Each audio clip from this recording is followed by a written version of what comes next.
Hello champions. So today we're going to be talking about interest rates and interest only loans. So like interest only versus principal, and let's get deep into that. So as an investor, this is where I want your mind from now on. Your number one goal as an investor is to always be focusing on how to get the bank's money. That's it. That's literally your number one goal, your number one task. Your core focus is always thinking, how can I make sure that the bank is always going to give me their money, the most amount of money, the quickest, etc. So that's the reason why I say building a property portfolio is actually just a game of finance, understanding money, understanding the system of what the banks want and how they're going to assess you in the future. So every single time we purchase a property, we need to always be thinking, how is this property purchase going to impact the next one and the next one after that and the flow on effect? All right. So that's where listening to someone like myself and the broker, which we go hand in hand together. If you're using my broker, this is where the fundamentals, the most important, that's why I say the most important person to have on your team is the broker. And so if you're using my broker, I would highly recommend listen to what he has to say, because there is method behind our madness. And that's the reason why I've personally been able to build a property portfolio and get to 5 properties in 5 years, whilst being a call center worker, being a very average below income earner. Right? There is a strategy to this, and that goes for those who have heaps of money as well. Just because you have a large borrowing capacity doesn't mean you just throw money out. You still need to be strategic enough about it as well. So let's go through some of these points. So point number 1, your main goal as an investor is to always be obtaining the most amount of money, the quickest. So I don't want you ever focusing on the interest rate or ever focusing on the lender. I don't give a crap what the name of the lender is. And I also don't care about what the interest rate is, because you know why? We'll go to the next one. Whatever the rate is, we'll just have the property go and find, we'll have the property outperform whatever that rate is. And that's the reason why with interest rates rising at the moment, a whole bunch of people are like, oh my God, the interest rate. I actually don't give a fuck about what the interest rate is. I don't care. You know why? Because I'm focusing on the long-term goal, which is the overall capital growth, right? Thinking about the cash flow in the short term is very short-term thinking, and that's going to stop you from progressing and actually reaching your goals long-term. So I want you thinking about long-term. And so when we're thinking about long-term, the rate does not matter, because we'll just go and find a property that's going to outperform that. So if your interest rate is 5%, awesome. We'll go find a property that's going to be yielding 7%. You're still making 2%, right? Because whenever the broker comes back and says, even if the interest rate is a little bit higher, I don't care. I just want to be able to make sure that I can buy the best quality asset, that my team can source me the best quality asset for me, and it's not going to hinder me moving forward. All right.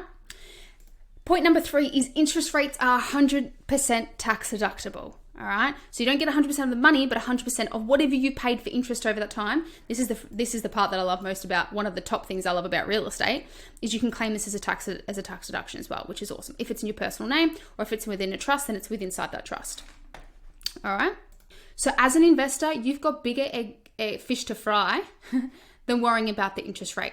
Leave that to the broker. Leave that to me and the broker to have that discussion, right? Because I'm telling you now, those who focus on this small sort of stuff are those investors who, I promise you, do not get that far. Promise you this right now. It's a mindset thing. If you're constantly focusing on all the tiny little expenses that you've got to pay, like, yes, they add all up, and yes, there is a level of understanding, but if you're a new beginner and you really don't understand the finance when it comes to borrowing, I highly recommend lean on myself and the broker to say, look, all interest, all new, there's a phase. I'm actually going to show you this. Hang on.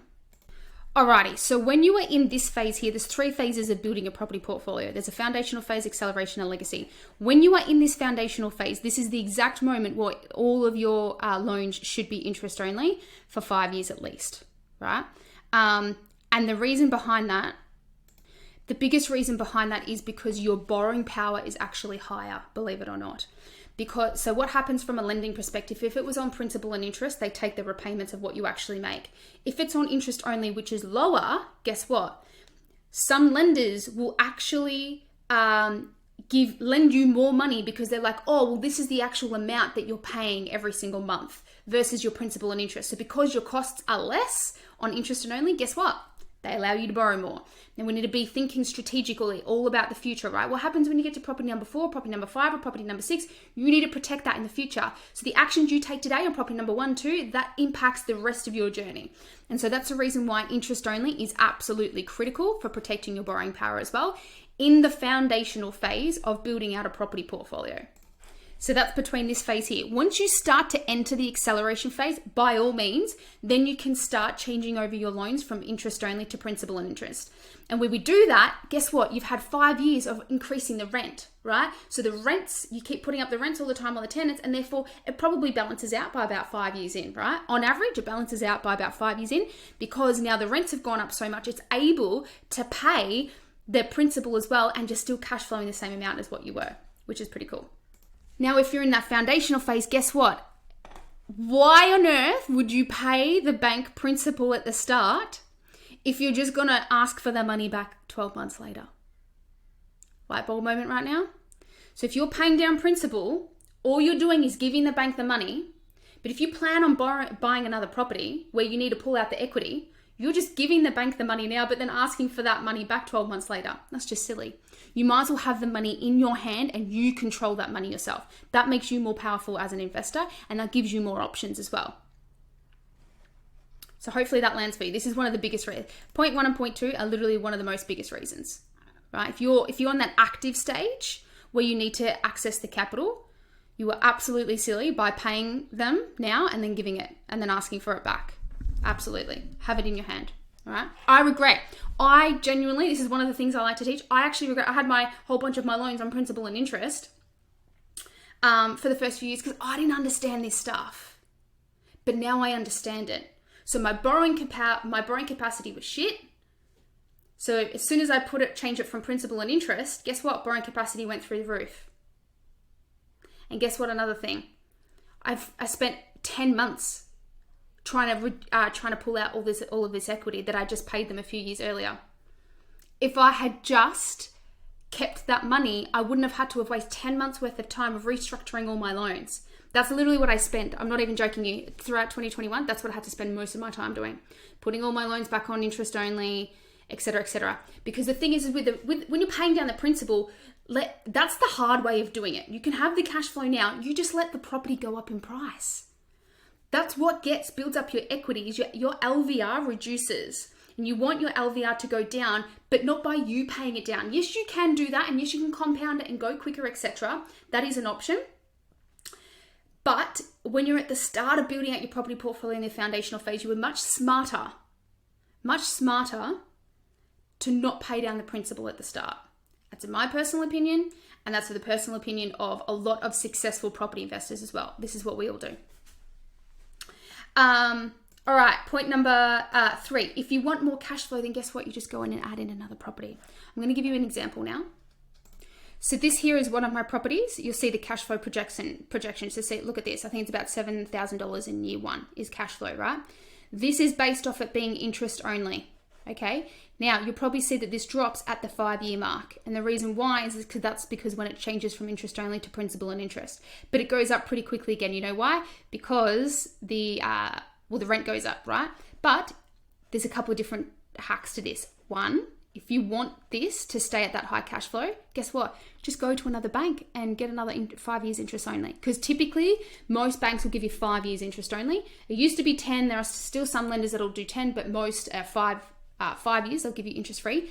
So if you want to keep that high cash flow, all you need to do is just go to another bank and just say, hey, can I just get it to another 5 years interest 5 years interest free? 5 years interest only.